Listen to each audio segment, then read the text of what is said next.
911 call silent once more.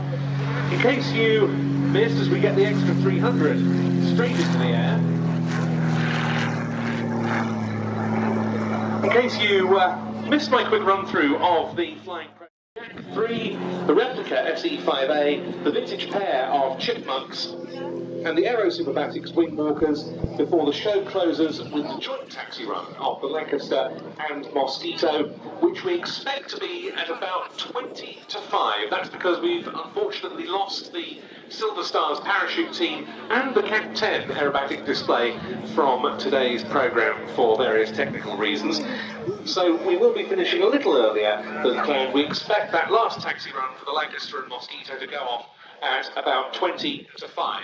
That's the one that you can buy raffle tickets and possibly go on board the Lancaster for. The raffle being held at the information tent. Tickets are £2 a strip. Of course, all the proceeds go towards the Lancaster restoration here at the Extra EA 300.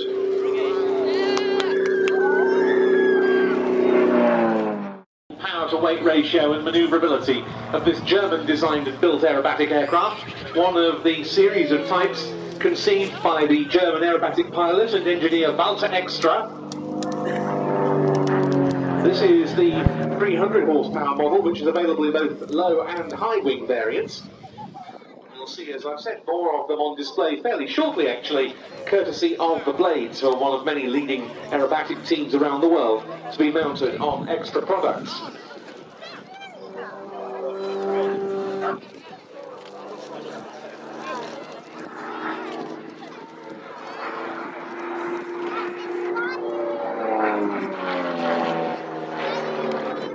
One of those teams is the Global Stars, who have displayed, as their name suggests, all over the world. Steve is a member of that team, and it's that team's colours that the aeroplane he's flying today wears. Steve more often to be seen in an Extra 260 model, but he's borrowed this 300 for today's display.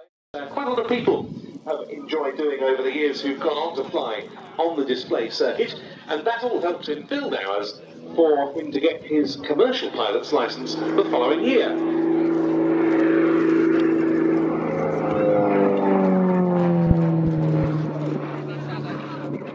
As far as aerobatics were concerned, he started both competing in aerobatic contests and flying airshow displays in 2000, back then doing so in a Pit Special biplane.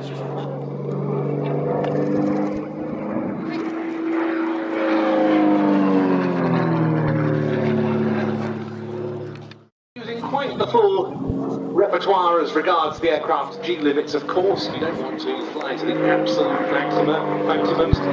G range of about +8 to -5 during this sequence.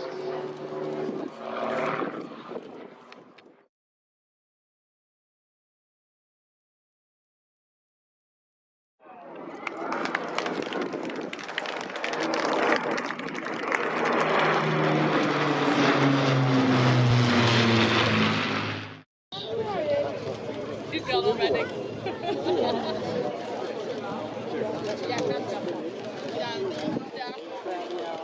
Down. Not turning around. Yeah.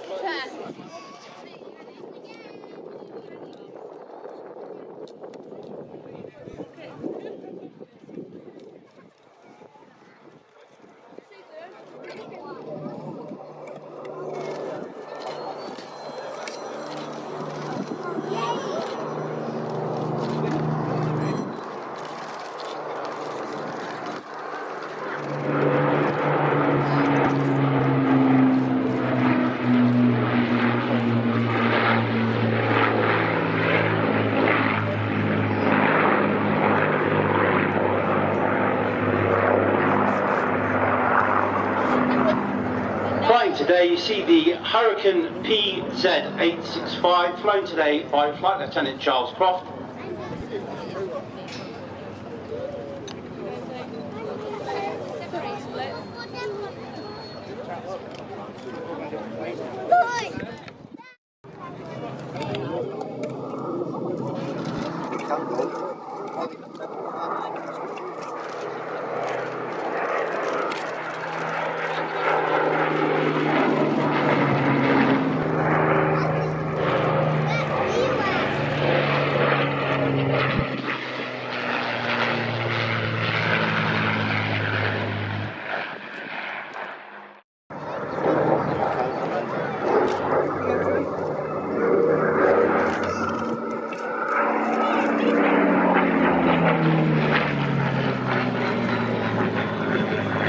Spitfire P7-350, built in 1940. She was the 14th on 11,939 Spitfires.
As I said before, it's flown today by Flight Lieutenant Charles Crofty, and she was the last ever Hurricane built, rolling off the production line at Langley in July 1944.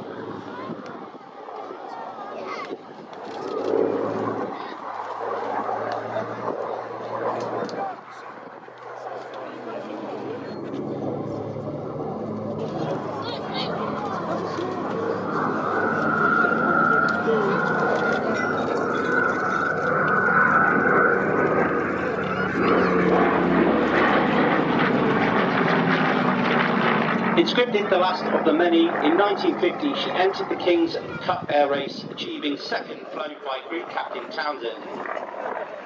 She's also appeared in the Battle of Britain Memorial, Battle of Britain film back in March of 1972.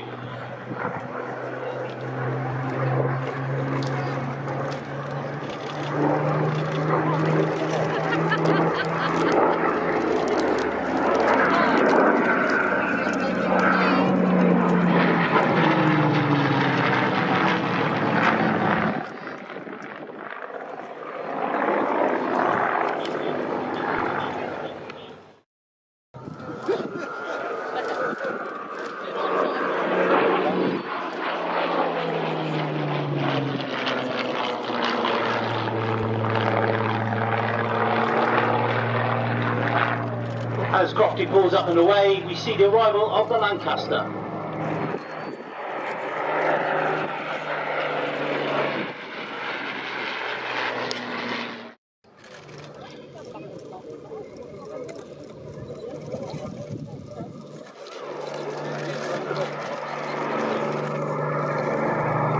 And as she passes again, you can see the bomb bay doors open.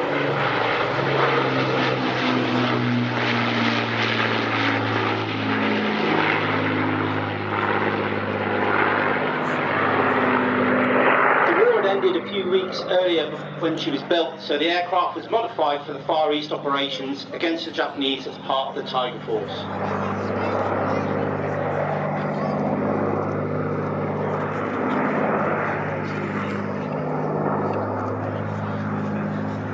The Battle of Britain Memorial flight is a smaller squadron than most, having only 2 full-time pilots, 40 engineers, as well as 4 civil servants to bring you to display each season.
Yeah, but close, yeah. But all I've got to do is always got to do a couple of...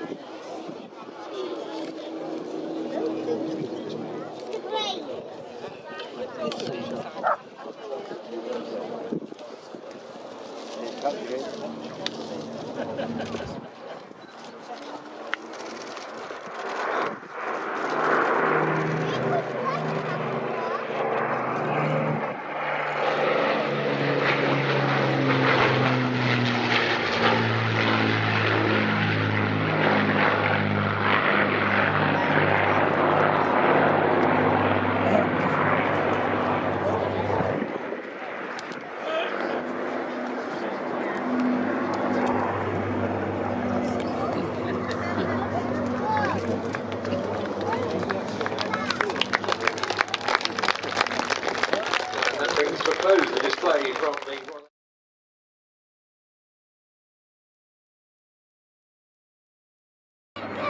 They're going straight into their first box loop.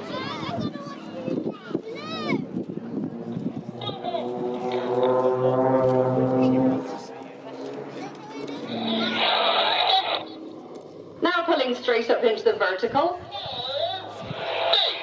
Blade 1 calling as Blade 2 and 3 perform opposition stall turns. Blade 4 performs a pushover and Blade 1 falls back. This is Falling Angels.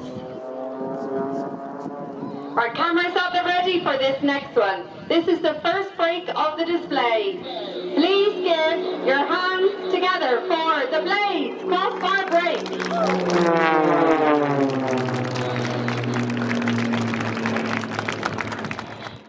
400 miles per hour.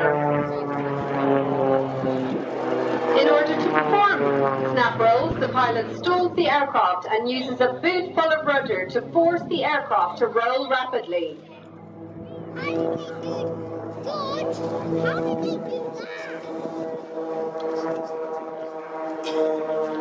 Blade 1 and 4 now, running in for a head-to-head pass.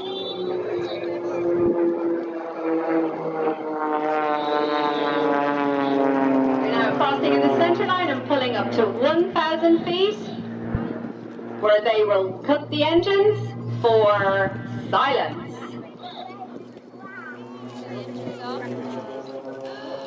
Or flying back down towards the airfield.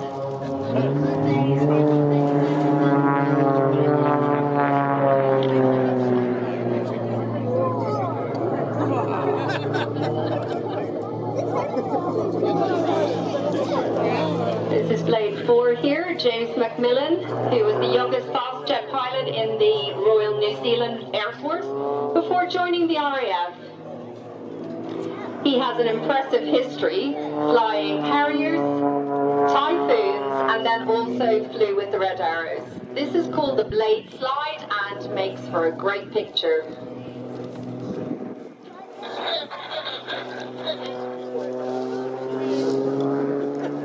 If you do take any good pictures today, please do share them via our social media channels. That's at the Blades team on Instagram and Facebook, and at the Blades official for Twitter.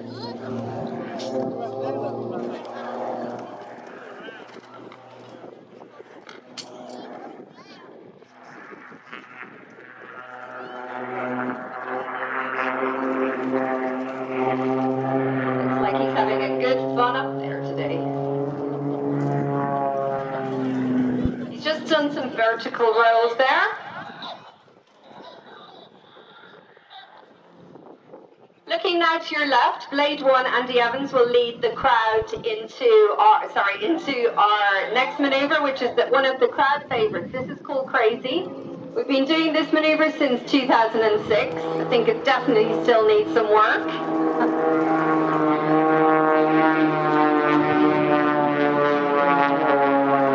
Blade 4 there rolling around the smoke made by the other pilot. To Google the Blades when a flight or UASA, that's spelled Y-U-A-S-A, and you and a friend can sit in the front seat of these aircraft, looping and rolling just 5 feet apart.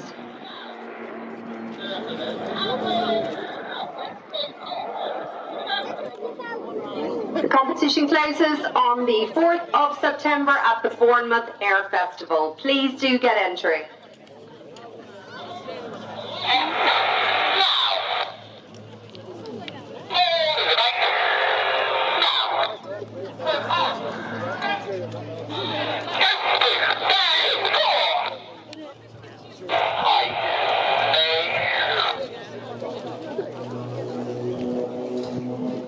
Looking to the left now, we'll see the 4th ship approaching, Blade 1 leading the way, to perform a synchronized set of aileron rolls. The Extra 300 can rotate 400 degrees in less than a second, making it a super aggressive maneuver.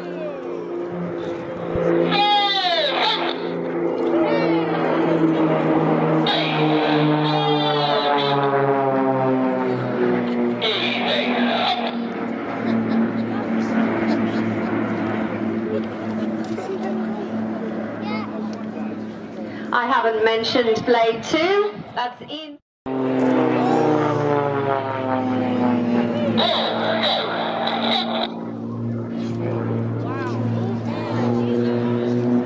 Definitely not my favourite, but maybe yours.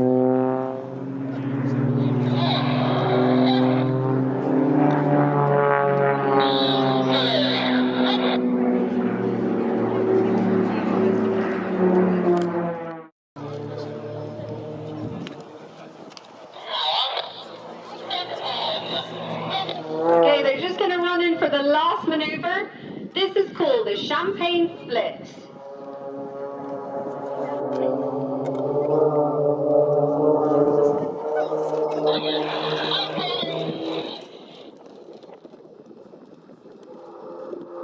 Also, great picture opportunity here. Blade 1, 2 and 3 pull up and split, leaving Blade 4.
and 630 squadrons of Royal Air Force Bomber Command. 212 operational sorties were launched from this aerodrome. In the course of those, 121 Lancasters failed to return. And it's those losses, as well as the loss of Christopher Panton, that Just Jane today commemorates.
the noise of the 4 Merlins on Lancaster NX611.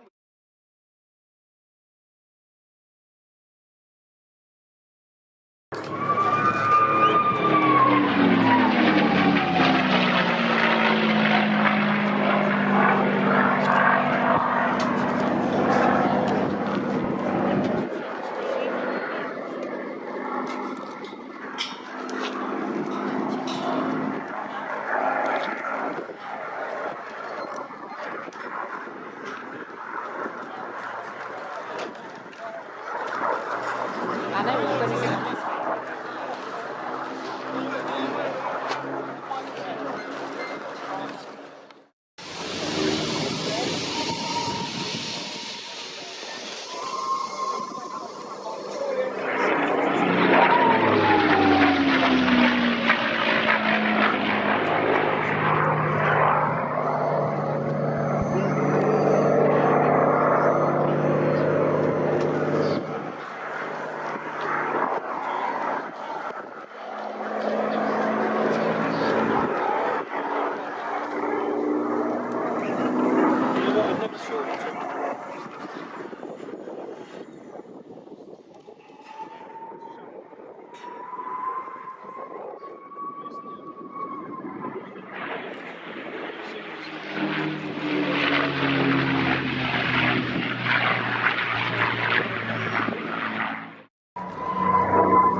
By then, the company, which had always been known for producing very attractive wooden airframed aeroplanes with excellent performance and handling characteristics, had turned out 162 examples of the Gemini.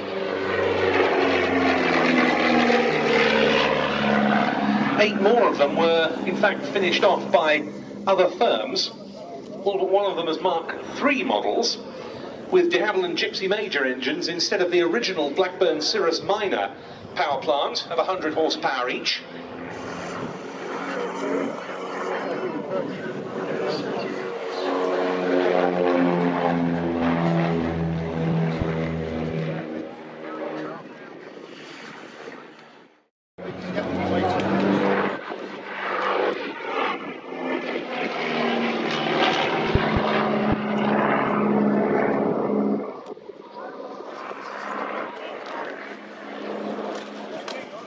They were wanting to use aviation for different applications, the likes of light charter firms, air taxi operators, and many other businesses.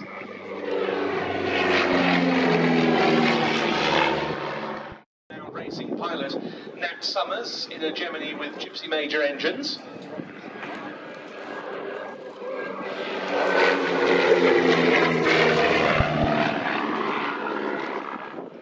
And later, a pilot called Fred Dunkerley used a Cirrus minor engined example which was modified with a more streamlined fuselage and had hotted up engines to great effect. In fact, it was able to reach speeds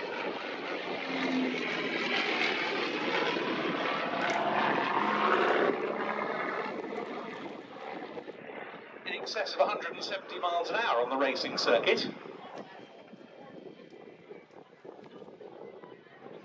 This one was first registered in October 1947. It's had many private owners since then. It also has some air racing pedigree because it took part in the 1981 King's Cup Air Race staged at RAF Finningley that year.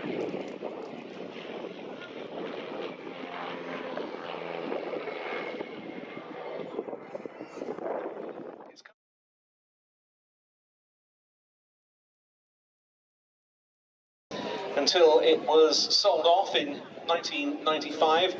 The following year, it was purchased by Rolls-Royce, who had a long history of Spitfire operations as a heritage aeroplane. It appears now from the right in its original number 16 Squadron wartime markings, the Rolls-Royce Spitfire 19.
You alright?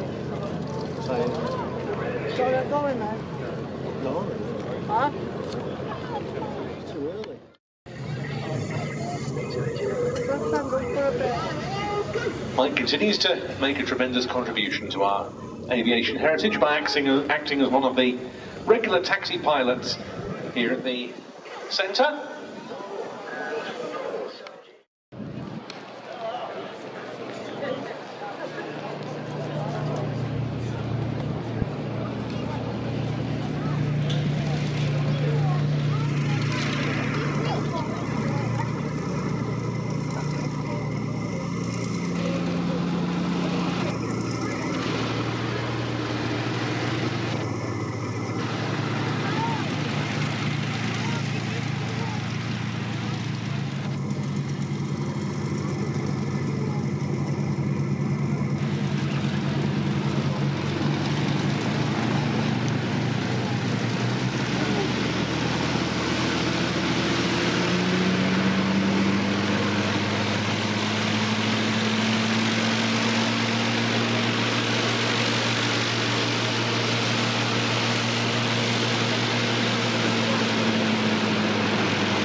And I say PW because this is a Pratt & Whitney engined aeroplane. It's got a Pratt & Whitney R1830 radial engine of 1200 horsepower. This is in place of the main power plant in the original, the Klimov VK105 inline 12-cylinder piston engine, when it entered service in June 1943.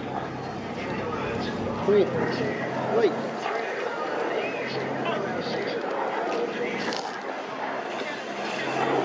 Yeah.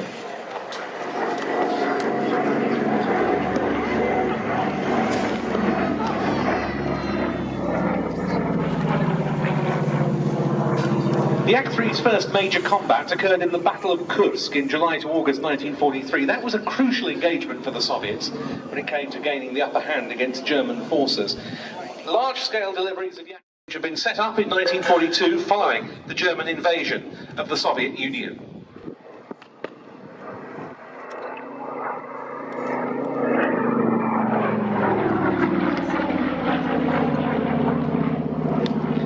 That was in an effort to increase fraternal ties between the Free French under Charles de Gaulle and the Soviets. The unit was initially named simply Normandie, after that region of France, but later it also received the nomenclature Niemen to reflect its part in efforts to liberate areas around the Niemen River in the then Soviet Union.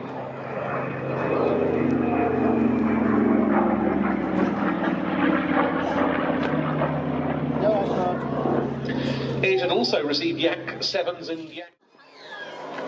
Don't do it here.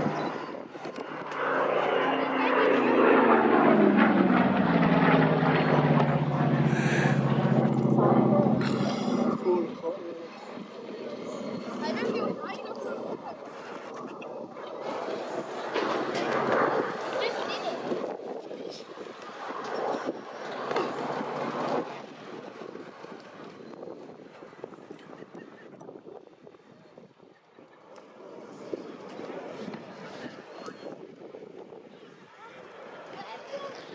Final pass coming up.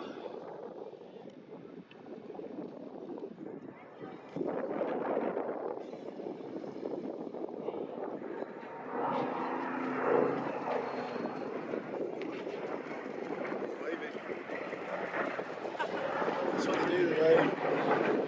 And rocking his wings to say goodbye, that was Bob Davey with the Yakovlev Yak 3 UTI PW.